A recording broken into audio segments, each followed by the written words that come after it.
ஒரு மேய்ப்பர் 100 ஆடுகளை வைத்திருந்தார் என்று வைத்துக் கொள்ளுங்கள்.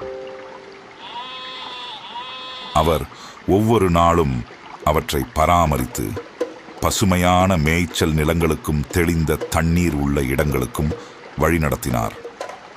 அந்த மேய்ப்பர் தன் ஒவ்வொரு ஆடுகளையும் பெயர் சொல்லி நேசித்தார். அது அவரது சொந்த மந்தையாக இருந்ததால் அவர் அவற்றை தன் உயிரை கொடுத்து கூட பாதுகாப்பார். ஆனால் ஒரு நாள் மாலை மேய்ப்பர் தன் ஆடுகளை அடைத்து வைத்திருந்த பட்டியில் எண்ணிக்கொண்டிருந்த போது ஏதோ தவறு இருப்பதை உணர்ந்தார்.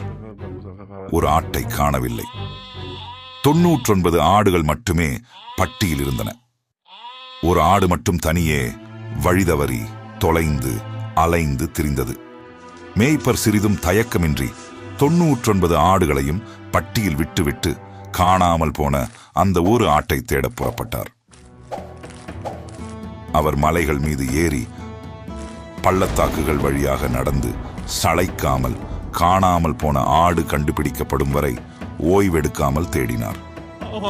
கடைசியாக இருந்து தூக்கி எடுத்து மெதுவாக தன் தோளில் தூக்கி கொண்டு வந்தார்.